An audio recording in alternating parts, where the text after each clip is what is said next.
Welcome back to Coach's Corner, our second segment. We're not changing the format any this year, folks. We're going to have four segments, and we'll do one with the scores from last night. Then we'll do a couple of interviews, and then we'll wrap it up as we always do with what happened from the week before and what's coming up in the next week to keep you up to date on what's going on. And I'm joined by the Bronco football team, head coach Tony Casaretto.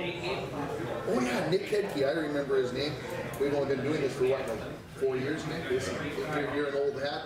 Nathan McRoberts, his first time, I believe, on the show. Shell, your first time? Yep. Shell Fogelberg, first time on the show. Thanks, guys, for coming in after a long night. And, Coach, we were just talking during the break about the impressions from last night. I gave you mine, now I want yours. Except yours have to be a little more public than mine were. Yeah, no, I'm going to have to announce this on air, but honestly, you know what, we already have them up front, our line, they're coming along real nicely through practice.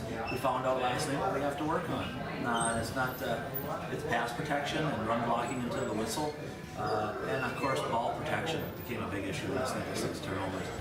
We got to protect the football if we hope to win games. Yeah, it was an interesting start to the game. They have a turnover, you guys have a turnover. They have it kind of bounced back and forth, and then you guys had a nice drive. Off the top of my head, I don't remember the number of yards. I think it was 65 plus yards, and you guys just methodically moved it down the field. Got yourself down into about the 40-yard line, and then the big pass play from Caulfield to Marook. Everybody had to be pretty excited at that point, Nathan. Yeah, we were pretty happy. Go ahead, up here though. Yeah, we were pretty happy. It seemed, did that maybe ease the tension, guys, a little bit to Shell? That made things a little more comfortable on the field? Yeah, it did. Because normally we don't have starts like that where we get a big drive like that. So having that pass from Caulfield and Marook, that just got us pumped a little more. Well, then Deer River came back and they scored and took the lead 8-6, and I thought, well, you know, this is going to be a test, and here we come again. We get a nice big drive. This time we get it right down, drive it down inside the 10-yard line. Caulfield punches it in from a yard across, and you guys have got the lead. And like I said, I thought maybe you guys were in a good mood after the 6-0 lead. You really had to be happy maybe with the 12-8. Yeah, it was just nice getting off to a good start. This is Bronco football. This is what it's supposed to be like. But then the turnover bug bit you guys a little bit. You guys got to stop. Very interesting. You guys get maybe a little advantageous drop by Antela as he had gotten behind the defense as he turned around, and I think he got a little excited about his opportunity to score, and but we couldn't capitalize on it, and you guys ended up going down 28-12. What was kind of the mood at halftime, Nathan? Was it still very positive despite being down 16 points? We were a little upset, but we knew we had to come back and try our best. Let's talk about the position changes. Shell, last year you were a split in. This year you're the center. Talk about the challenges of moving from the perimeter to the middle of the action and being involved in every play. Well, it's nice to know that after not being on the line after a year, I still have the technique down as a lineman. I still have the form down and the snap count down. Everything's still there. It's just a matter of facing one-on-one with a possible 250-pound, 300-pound guy as a nose guard. So that's been the biggest challenge. And I'm going to say it this way: I don't think there were any fumbled exchanges last night. Like Coach, correct? No, we did not have any. We run that spinner formation. Of course, he's been snapping it beautifully. And that's obviously a credit to you. It's also a credit to the two quarterbacks. And Nick, what do you? We didn't really get a chance to talk about the spinner after the playoff game last year. So, what do you feel about the two quarterback spinner? I don't even know. I know Coach Frake was calling it the spin cat last night. I haven't found. I don't want to call it the spin cat. I want to call it the spin bronco or something. I want to come up with anyway. What do you think of it, Nick? I think it's a good offense. We gotta confuse the defense. And just something different. Get up there and just. It seemed like Coach Deer River all of a sudden got really, really aggressive. Blitzing, they were just saying, okay, if it's going to one of those two guys, the ball's going to be in their hands. Is it something where this offense will evolve more towards through the season where you can keep the other team off balance a little bit more? Because it seemed like maybe a pass down the middle to hold those guys or some out patterns. Is that something that obviously is in the package, but you just didn't feel comfortable running last night? Yeah, we have a one-look one where quarterback A actually steps back behind B quarterback and throws those quick outs or quick arrows to the sideline or the quick look to the end. And you're right, we were getting pressure quick. Generally, we have a double team down and a kick out on the end, and so those seams really should be filled in the middle. But they were able to find their way through, and that's something that we have to show the kids today in film to say, hey, if we operate the offense properly, this is not going to happen, even if they send their linebackers. But you're correct. We have a red, we have a flood right, we have a one look one. We just need to get those in. I guess I got to be honest with you, when I felt that Coffee took a couple big hits back there and did not have a lot of time to set his feet, I was a little nervous about putting the ball in there. Yeah, that is a big concern. I think not just for you and for him and his teammates, but I think everybody listening, he's pretty slick. He is playing corner. He's always out on the field. I didn't want to go back after we were talking about the lineman. Nathan, starting offensive tackle this year. How did you feel like it went? And then getting to play a defensive tackle as well, kind of in the trenches the whole game. How did things go for you last night? It was pretty fun. It's a little new. I didn't get to play offensive line last year, but I'm still learning. I think I missed a couple blocks, but I'll pick it up as we go. All right, let's talk punting. As long as we got you talking, how did you feel the punting? Because I know I was watching on Facebook this summer, and I see you made it to a camp or two. So how did I saw a rugby kick? I saw a traditional punt. Is it a call coming from the sideline, or is it something that you look at the defense and say, I can do this time? We usually look to Cass, and Cass will tell us if we should do a rugby or a traditional. And last night we mostly stuck with rugby. I didn't really see the blocking too well, so I decided to keep it on the field. It went pretty good. So once the ball is snapped, is it in your hands to decide what's going to happen? Yeah, I run to the right side of the field, and if I see the blocking, then I can run down the field. You got the green light to do whatever you want. Yeah. How's that feel? That's pretty good. It's pretty fun, yeah, nice to have a little bit of control. That's a lot of power out there. How about the rest of your teammates? When do they know when you make the decision? Are you yelling something, or are they just supposed to kind of feel that you're going to take off, coach? I don't know if you haven't seen Nathan, he stands about 6'5", I think, and he's got legs that are a mile long. Once he gets up ahead of steam, watch out, because he gets moving, he covers a lot of ground real fast. It's fun to watch. It's not easy for him to hide what he's doing. No. And I wouldn't want to be a corner coming up to tackle him either. Nick, you got any idea what he's doing if he's going to run or if he's? Usually me and Coffee and blowers to my right, we just run down and block it either way. We hear the boot, we run, and we don't. So you do have to have an ear coming up on what's going on. Let's talk about going forward a little bit. There's 7 games remaining in the season. Next week we got to go to Hibby. I'm sure you all saw the score from Thursday night. Their 41-15 win over Virginia. Coach, have you seen any film, or did you guys get to go down and watch? I don't even know. Actually, it's just been discussions based on what we've been able to find off the internet.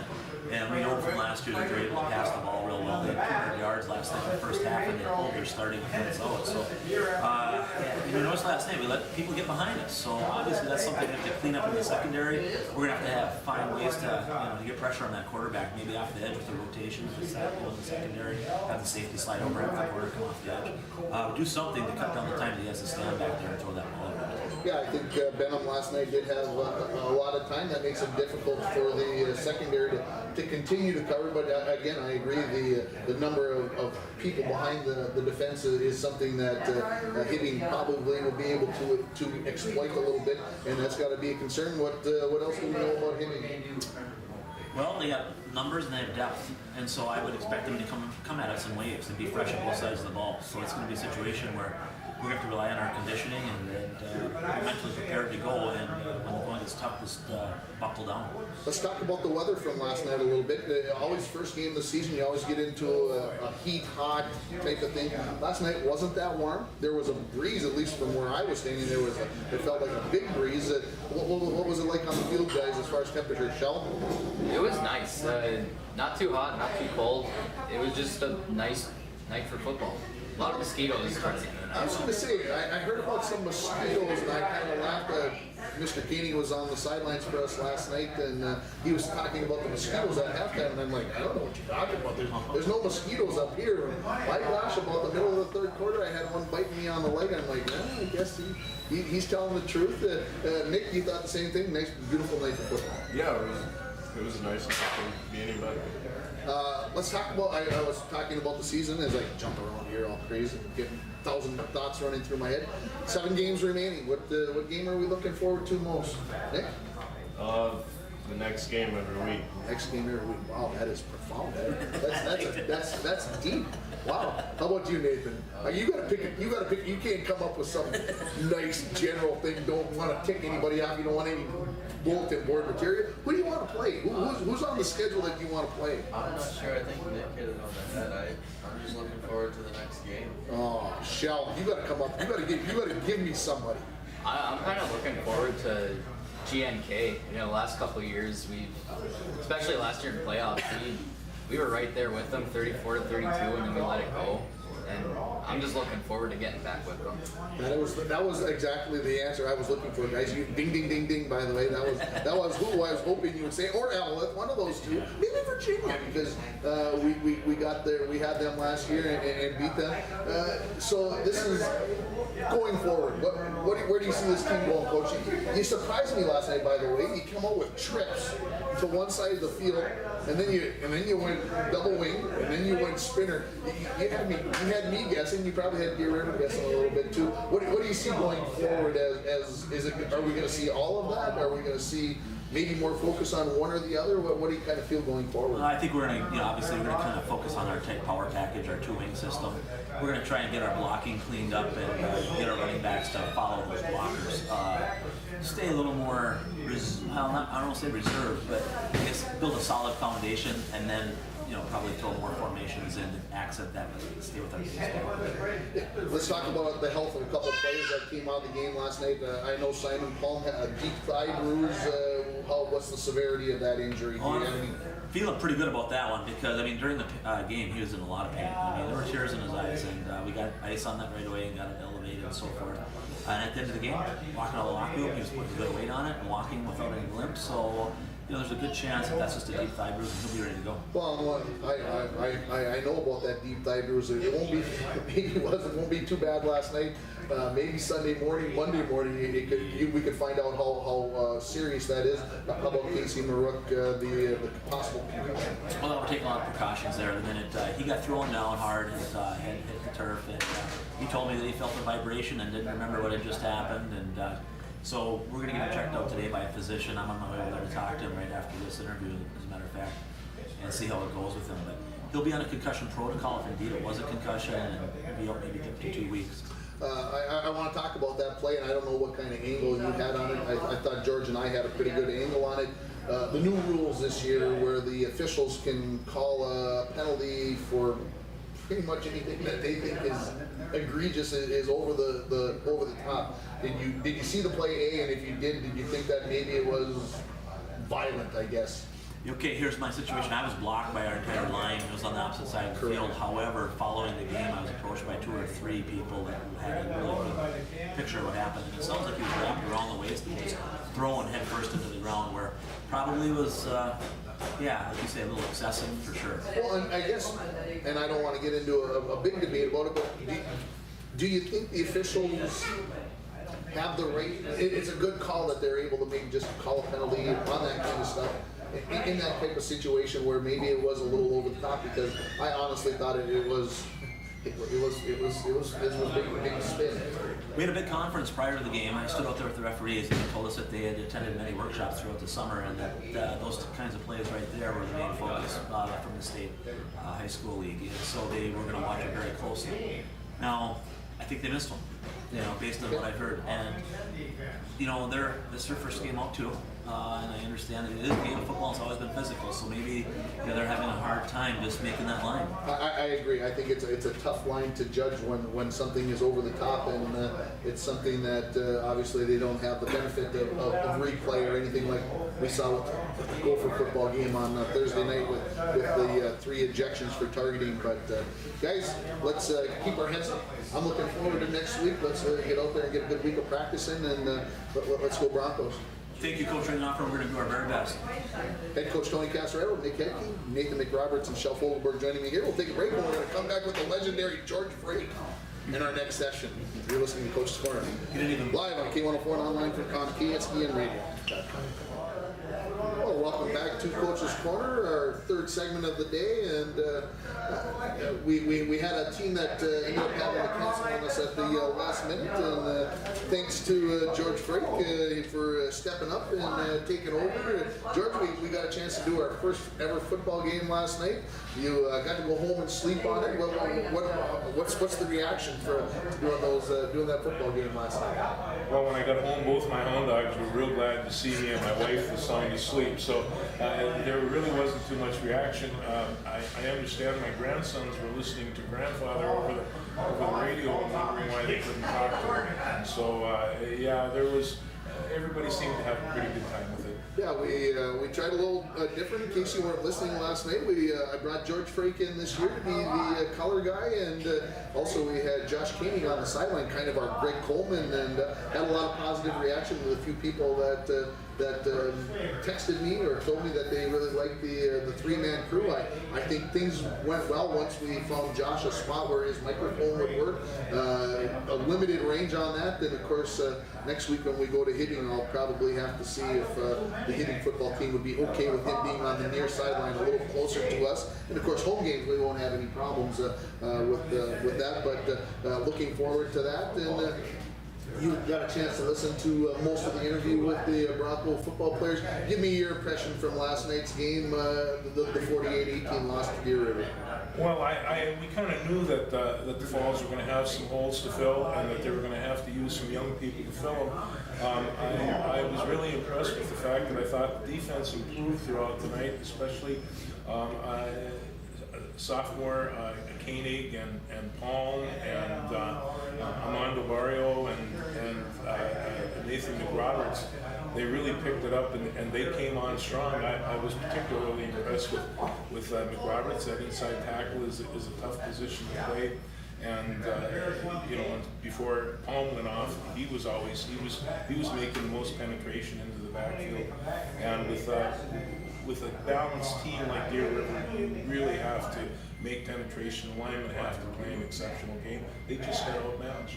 Yeah, I agree. I think Deer River did some good things at the point of attack. It always seemed like the Broncos, as you mentioned, not able to maybe make that play in the backfield. They had a few chances to tackle the runner in the backfield, just didn't make it happen. And I feel like if the Broncos make a couple of those plays in the backfield, the score definitely isn't as lopsided as it is. And I really think take those two big turnovers right before the half, way back in their own territory, and Deer River capitalizing right before halftime to take it from 14-12 to 28-12. That was kind of not the straws that broke the camel's back, so to speak, because now you're down 16, and then Deer River took the opening kickoff and made it a 22-point ball game.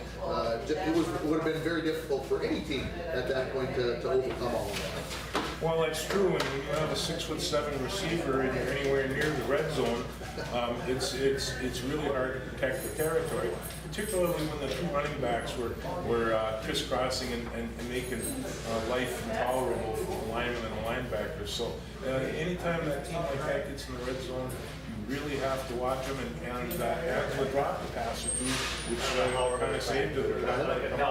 But the defense found themselves in rough positions for two consecutive series, and they were in a bad place. You don't want to be near the red zone with a team like that. Absolutely. Let's move on. Let's talk a little Gophers. We had our trip to Deer River and back, and we discussed the Gopher game at length, but I found it very interesting in the Duluth paper this morning. There was a big article about the two-point conversion decision and at length about whether it was a good, bad decision. Many of the the experts out there, George said that it was not a good decision. And Clay said, this is what we do. He said it in the article. He said, we did it in the game last year. He said, we're always going to go for it. We're going to be very aggressive. He said, the only place that I won't be aggressive is on the road against a highly ranked opponent. I would do it differently there, but when we're at home or we're the team that's supposed to win, this is the way we're going to do things. I'll ask you first, and then I'll give my response. What do you think, just from the gut? I mean, I know where our reaction maybe was, but now you've had 36 hours to digest it. Well, how do you feel about the decision? Well, I saw him right after the game when they did the interview, and it was the first question they asked the coach, and he kind of said exactly what you said here. This is how we play the game, and I remember when they were at Northern Illinois, the coaching staff, they always played very aggressively like that. So I guess I really wasn't surprised. On the other hand, I really have to question whether or not that's the situation that you want to go for. It's interesting because we coached with Stuart, and we always, well, you or I or somebody or Howard or somebody had the card upstairs, and when we got a certain lead, there was the card telling you whether you go for one or for two, what you do, and you didn't go with your feeling, you didn't go with your hunch, you did whatever, and Clay's basically said, I don't need a card to tell me whether I'm going for one or two. I'm going to tell you what I'm going to do, and I'll do it when how I feel about it. And so, from one point of it, he made a very good point. If we kick the extra point, we're up by 8. If Oregon State goes down and scores, they're going to get 6, and they're going to go for 2. And if they tie, we're going to overtime. If we don't make the 2-point conversion, we're still up 7. Oregon State, if they go down, they're probably going to kick it. If they go for 2, he said he figured 95% of the time they're going to kick the extra point. We're heading to overtime. So in that situation, thinking about it, and like I said, we've had time to think about it. He's brought me to the other side, because when he initially did it, I have to admit I was yelling at the TV, "This is wrong, don't do this," and then started thinking about it. And I thought he was doing it to get Oregon State to waste the timeout. He did not do the Gophers ended up having to call a timeout in actuality because they didn't have the right personnel on the field. But it kind of an interesting thought. There's something to get people their tongues wagging, so to speak, and it was good. Talk about the rest of the game. I only got to watch about the last quarter and a half. You probably got to watch most of it. Well, I'll tell you, the Gophers, what they wanted to do was make an impression. And at the end of last year, they were playing some pretty good football. They had a good sound defense and some nice running backs. This game was very unexciting, and it was almost relaxing. They were playing not so good team, and they weren't playing well. But it's a win, and in Minnesota, we'll take a W wherever we can get them. But I agree. Take a victory wherever you get it, especially a season opener, and give Oregon State a little bit of. I know they were only 2-10 last year, everybody. I'm going to defend the Gophers a little bit. Oregon State's got a head coach that used to be at Wisconsin. He has prepared for the Gophers many times. That is not your typical traditional preparation for a team first game of the season. So Oregon State came out and gave the Gophers some things to think about, and I think they had to make the offense had to make some adjustments. The defense is going to have to learn to play without blitzing on long, third and long, third and short. I don't care what the situation is. They're going to have to learn to play base defense. That's probably the scariest part for me for this team, is that they had a tough time defending the screen. I would say that they are going to be working on that lots over the next couple of weeks, and I would say that other teams are going to take notice that Oregon State did such a good job with the screen and try to put that into their package. Anything else you want to say about the Gophers? no, it's when do they play next? That's a great question. Off the top of my head, I don't know, because I haven't looked that far ahead. It's too far away. I'm living in the now. It's that. Vikings. Let's talk a little Vikings before we move on. The quarterback situation. I saw in the paper that Michael Vick is interested. If the Vikings are interested, what would you think of that marriage? Well, there was a time Michael Vick was, I thought, the quintessential future quarterback because of the speed and the fact that he could run the ball. It really hasn't worked out that well for him. On the other hand, starting quarterbacks in the NFL are a real premium these days, and with some of the other quarterback situations around, who's to say who they might wind up with? They're going to have to get somebody. Can Sean Hill be the man? I'll use that terminology. Can he lead this team? A lot of people were saying, well, I don't know if they can take the division from Green Bay. It's going to be a battle, but they're a playoff team. Can they be a playoff team with Sean Hill? Well, I think they can. I watched Sean Hill play a couple of during the preseason games, and he moved the team real well. On the other hand, the running backs were running real well, and they made an addition over on the left tackle, that big Mr. Boone, and that strengthened that offensive line quite a bit. I think they right now have the possibility of putting one of the premier offensive lines together, and that's going to make a difference. We understand this, George. I don't know if a lot of fans understand it. I think most fans understand it. Offensive lines, and I bring this up a lot, and for people who talk to me about football and whatever else, I always go back to the Denver Broncos. It didn't seem to matter for like 10, 15 years. It didn't matter who their running back was, and they had good running backs. But I wouldn't say that they were great running backs in that respect, but they always put a quality offensive line together.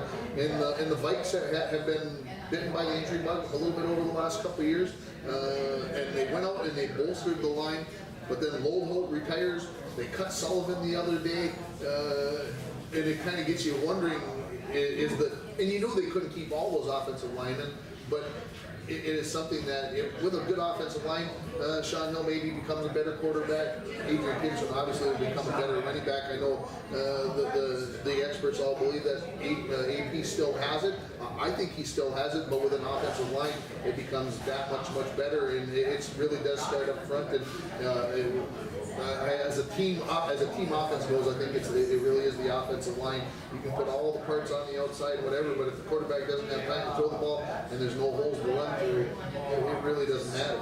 Well, one time a man told me that you need two positions to play the game: there's a quarterback and a left tackle.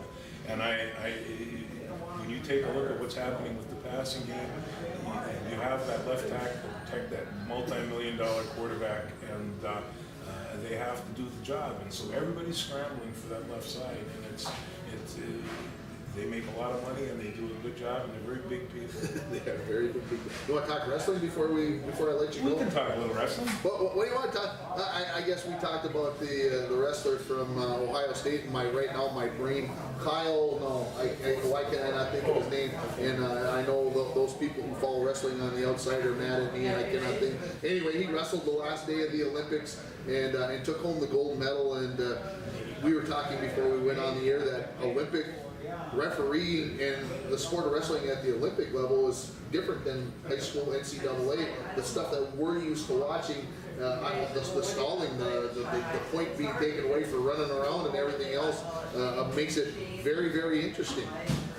A number of years ago, I had a conversation with an Olympic coach, Bobby Douglas. He was also the coach at Iowa State, and he had just gotten back from Korea, and he was still shaking his head over the referee. And he says he had been in the game for 25 years, and he had never seen such inconsistent scoring. And I would imagine, whether it's a cultural thing, a language thing, but it's an entirely different deal when it comes to Olympic scoring, and everybody knows it.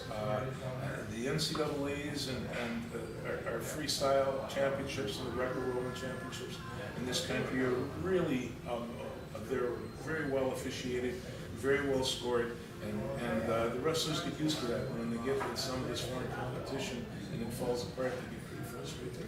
You've been in wrestling for, forever. I'll put it that way. I was on the first wrestling team. And so that puts you at 50 years plus. I'm new to the wrestling world. I'll say that. I'm very interested. I love it. I love watching the NCAAs. I love watching the Gophers. I think it's very exciting. Tell me where wrestling is at now compared to 40 years ago, 20 years ago. Is wrestling on the rise? I mean, nationwide, is it something that you see growing and growing? Well, yeah, whether it's growing or not, I don't know, but it's certainly stable. And when you look at places like Iowa, Missouri, Nebraska, Minnesota, there have been some outstanding wrestlers come from South Dakota. The Midwest is really the home for this. Ohio, Pennsylvania turns out some very fine wrestlers. The East Coast we don't see them very often, but they do very well. Penn State has an outstanding coach, and they've been taking away all the trophies. Cale Sanderson was an undefeated college wrestler, and so he took his brother and a couple of other of his teammates and put together a Penn State program that's really quite amazing. Ohio State has a real good program in the Big Ten. Every team in the Big Ten has some outstanding wrestlers. Minnesota was a little bit down this year, but consistently year in and year out, the Gophers have one of the top rating teams, on campus. So I think that there are some good things about it. Now, the Olympics tried to cancel wrestling, and they really didn't communicate that with NBC or some of the other sponsors, and so they quickly reversed that. And it's like I say, Olympic wrestling is a little bit different deal. What I also found is the Greco-Roman style is picking up, and it's years ago Minnesota had a strong freestyle tradition. Now they're developing a strong Greco tradition. You always tell the Grecos, because they're the one with the most ground up ears. Greco is different from freestyle in that you can't go below the waist, so there's no legs and stuff, and so it is all upper body, and it's really an amazing sport. I received 2 text messages in the last 5 minutes on a quarterback that the Vikings have received. They traded a first-round pick for Sam Bradford. So, reaction to that? I'm really kind of surprised. I didn't even know Bradford was available. But, you know, whatever they have to do, because Bridgewater was right on the brink, I think, of becoming a very, very fine quarterback. They have all the rest of the tools. They're going to have 1 or 2 quarterbacks, so just to stay alive. Thanks to the couple listeners that texted us so that we can get that out to everybody else. And Sam Bradford, a former, I believe, #1 overall pick, if I remember correctly, out of Oklahoma, has maybe not had the career that he would like, but boy, I'll tell you that'll ramp up the competition between Sean Hill and Bradford. It'll be interesting to see now with 8 days to get prepared for the season opener at Tennessee. I know that one. We don't know who the Gophers play next, but I know the Vikings play in their first game. Who they play game 2? I think it's the Packers on Monday night or something crazy. Like. Anyway, we'll do that. George, thanks for coming in, and we'll look forward to next Friday down in Hayden. Hey, I am looking forward to it. Thanks for having me. We'll take a break, and we'll come back with the final segment here from Hardy's. You're listening to Coach's Corner on KL4 and online at KSM Radio. Welcome back to our final segment of Coach's Corner. I can't believe where the time goes. Thanks to my guests, Tony Casaretto, Nick Kedke, Nathan McRoberts, and Shel Foldenberg from the Bronco football team. George Brake for coming in this morning. A good first show. Let's wrap it up like we do every week. Let's go back over the past week.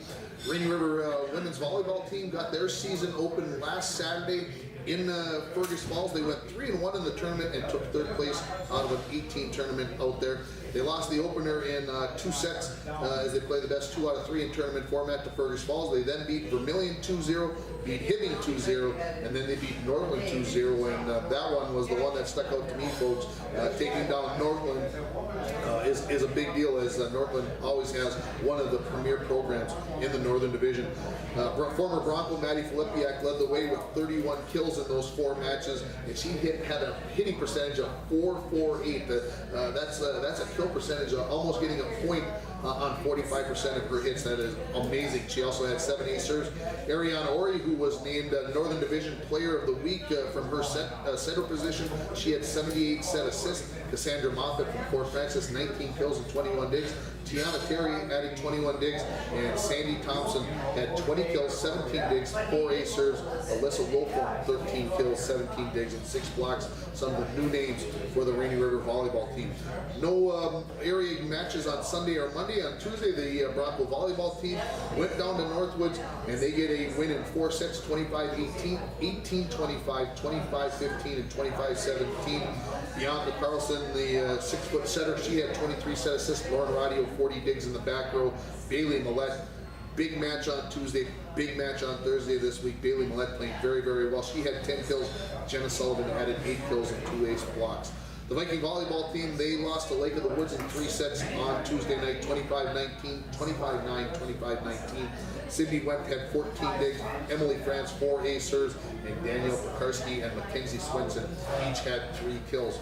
On Wednesday, the Rainy River volleyball team had their first home match of the season. They lost to a very good Mesabi Range team in 3 sets. Maddie Filipiak had 8 kills and 4 blocks.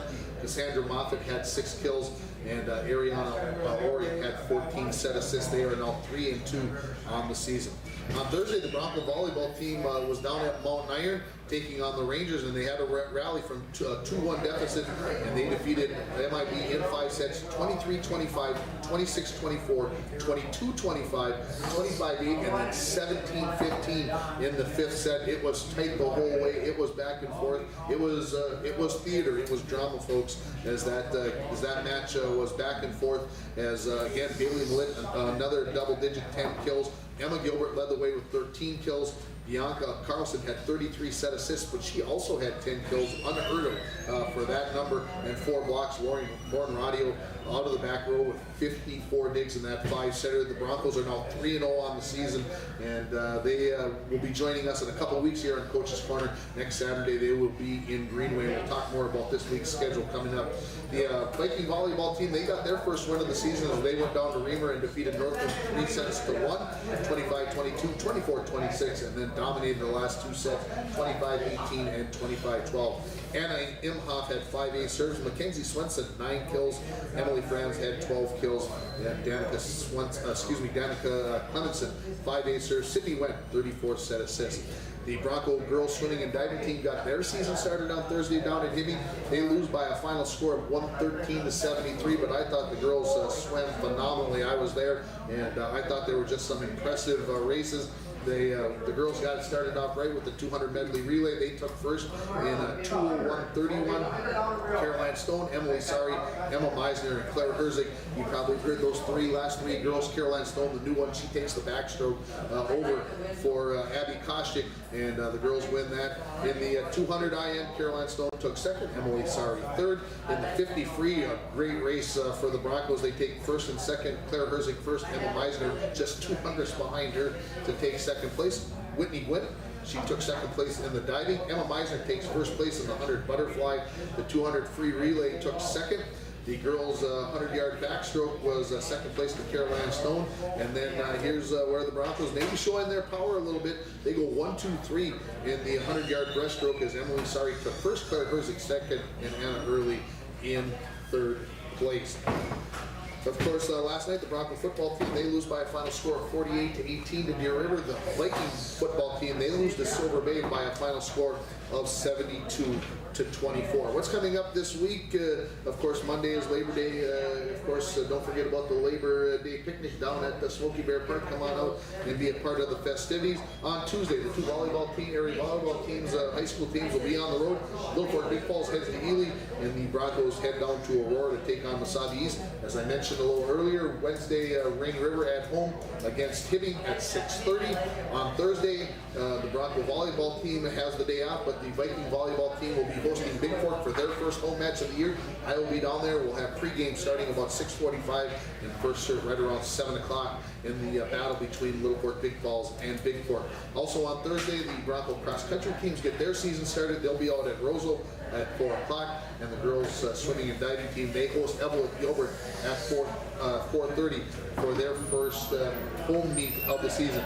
Next Friday, the Bronco football team, as they mentioned, will be heading down to Hibbing. We'll have that game for you with a 6:40 pregame, 7 o'clock opening kickoff. And then next Saturday, the Little Fork Big Falls Vikings football team, they are at Mount Iron Buell for a noon game. The Rainy River volleyball team is down at Anoka Ramsey for a tournament, and the Bronco volleyball team will be down in Greenway for an all-day tournament there. Thanks to Brandon back at the station. Thank you again to all my guests. Thanks for everybody here at Hardee's for taking care of our guests, but most of all, thank you for listening to Coach's Corner. Live from Hardee's on K104 and online at KSDNradio.com.